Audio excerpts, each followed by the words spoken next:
ಯೋऽन्तಃ ಪ್ರವಿಶ್ಯ ಮಮ ವಾಚಮಿಮಾಂ ಪ್ರಸುಪ್ತಾಂ ಸಂಜೀವಯತ್ಯಕಲಶಕ್ತಿಧರಸ್ವಧಾಮ್ನಾ ಅನ್ಯಾಂಶ್ಚ ಹಸ್ತಚರಣಶ್ರವಣತ್ವಗಾದೀನ್ ಪ್ರಾಣಾನ್ನಮೋ ಭಗವತೆ ಪುರುಷಾಯ ತುಭ್ಯಂ. ಹರಿ ಓಂ. ಹಯಗ್ರೀವ ಹಯಗ್ರೀವ ಹಯಗ್ರೀವ. ಏಕಪತ್ನೀ ವ್ರತಧರೋ ರಾಜರ್ಷಿಶ್ಚರಿತಃ ಶುಚಿಃ ಸ್ವಧರ್ಮಂ ಗೃಹಮೇಧೀಯಂ ಶಿಕ್ಷಯನ್ ಸ್ವಯಂ ಆಚರತ್. ಅಂದರೆ ಭಗವಾನ್ ಶ್ರೀರಾಮನು ಏಕಪತ್ನಿ ವ್ರತವನ್ನು ಕೈಗೊಂಡಿದ್ದನು. ಅವನ ಚರಿತ್ರವು ಅತ್ಯಂತ ಪವಿತ್ರವಾಗಿದ್ದು ರಾಜರ್ಷಿಗಳಂತೆಯೇ ಇತ್ತು.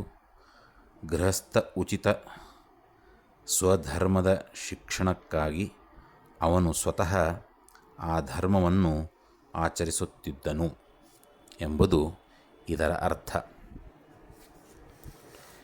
ಇದರೊಟ್ಟಿಗೆ ಇನ್ನೂ ಒಂದು ಸುವಿಚಾರ ಹೀಗಿದೆ: ಪ್ರೇಮ್ಣಾ ಅನುವೃತ್ತ್ಯಾ ಶೀಲೇನ ಪ್ರಶ್ರಯಾವನತಾ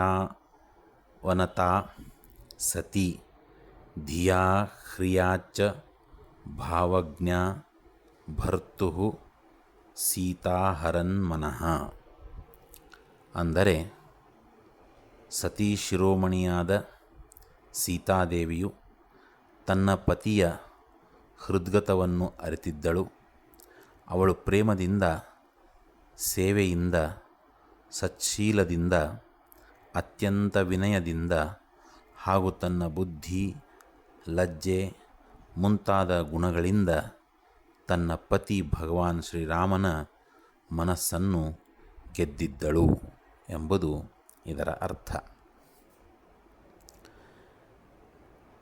ಹೀಗೆ ಶಾಸ್ತ್ರ ಈ ಎರಡು ಉತ್ತಮವಾದಂತಹ ಸುವಿಚಾರಗಳಿಂದ ದಾಂಪತ್ಯ ಹೇಗಿರಬೇಕು, ಆದರ್ಶ ದಂಪತಿಗಳು ಅನ್ಯೋನ್ಯವಾಗಿ ಪರಸ್ಪರ ಪ್ರೀತಿಯಿಂದ ಹೇಗೆ ಸಂಸಾರದಲ್ಲಿ ಸಾಗಬೇಕು ಎನ್ನುವ ವಿಚಾರವನ್ನು ತಿಳಿಸ್ತಾ ಇದೆ.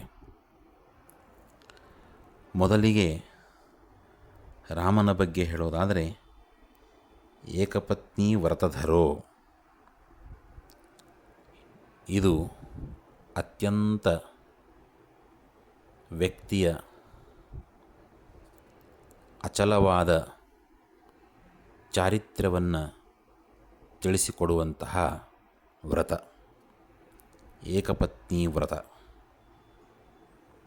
ಈ ರೀತಿ ರಾಮ ಇದ್ದು ತೋರಿಸಿದ್ದು ಯಾಕೆ ಅಂತಂದರೆ, ಮುಂದಿನ ದಿನಗಳಲ್ಲಿ ಜನರು ಕೂಡ ಇದೇ ರೀತಿಯ ಆಚರಣೆಯನ್ನು ಇಟ್ಟುಕೊಳ್ಳಬೇಕು ಅನ್ನುವಂತಹ ಸಂದೇಶವನ್ನು ನೀಡಲಿಕ್ಕಾಗಿ.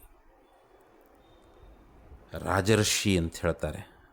ರಾಜನಾಗಿದ್ದು ಅತ್ಯಂತ ವೈಭವೋಪೇತವಾದಂತಹ ಜೀವನವನ್ನು ನಡೆಸುವಂತಹ ಅತ್ಯಂತ ಸೌಲಭ್ಯಗಳೆಲ್ಲವೂ ಇದ್ದರೂ ಕೂಡ ಋಷಿಯಂತೆ ಜೀವನವನ್ನು ನಡೆಸುವುದು ಅದು ಕೂಡ ಒಂದು ವ್ರತ ಇದ್ದಂತೆಯೇ. ಹಾಗಾಗಿ ಶ್ರೀಮಂತಿಕೆ ಇದ್ದರೂ ಕೂಡ ಅತ್ಯಂತ ವಿನೀತನಾಗಿ, ಸಹಜವಾಗಿ, ಸರಳತೆಯಿಂದ ಬದುಕನ್ನು ನಡೆಸಬೇಕು ಅನ್ನೋದನ್ನು ರಾಮಚಂದ್ರ ದೇವರು ತೋರಿಸಿಕೊಟ್ಟಿದ್ದಾರೆ. ಶುಚಿ ಸ್ವಧರ್ಮಂ, ಅತ್ಯಂತ ಶುಚಿಯಾಗಿದ್ದು ಎಲ್ಲ ಕಾರ್ಯಗಳಲ್ಲಿ, ಎಲ್ಲ ಹಂತಗಳಲ್ಲಿ ಅತ್ಯಂತ ಶುಚಿರ್ಭೂತನಾಗಿರುವಂಥದ್ದು.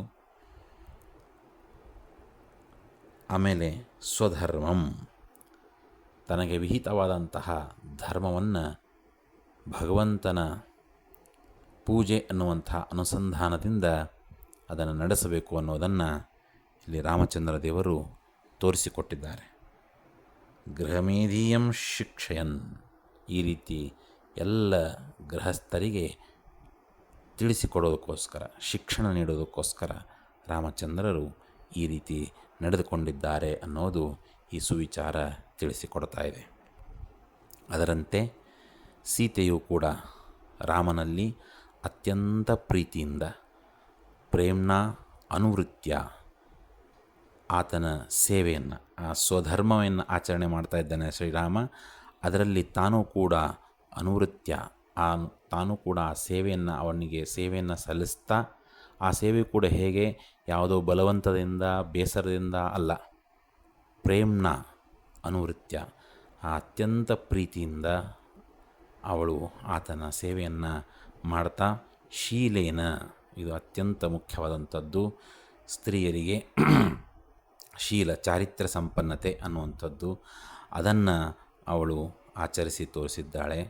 ಆಮೇಲೆ ಧಿಯಾ, ಉತ್ತಮವಾದಂತಹ ಬುದ್ಧಿ ಉಳ್ಳವಳಾಗಿ ಎಲ್ಲದರಲ್ಲಿಯೂ ಕೂಡ ಉತ್ತಮವಾದಂತಹ ನಿರ್ಣಯಗಳನ್ನು ತೆಗೆದುಕೊಡುವಂತಹ ಪ್ರೌಢಿಮೆಯನ್ನು ತೋರಿಸಿದಂಥವಳು ಸೀತೆ. ಆಮೇಲೆ ಹ್ರಿಯ, ನಾಚಿಕೆ ಅನ್ನುವಂಥದ್ದು, ಲಜ್ಜೆ ಅನ್ನುವಂಥದ್ದು ಸ್ತ್ರೀಯರಿಗೆ ಒಂದು ಆಭರಣದಂತೆ. ಇದು ಇಂದಿನ ಕಾಲಮಾನದಲ್ಲಿ ಸ್ತ್ರೀಯರಿಂದ ಕಣ್ಮರೆ ಆಗ್ತಾ ಇರುವಂಥದ್ದು ಒಂದು ದೊಡ್ಡ ದುರಂತ.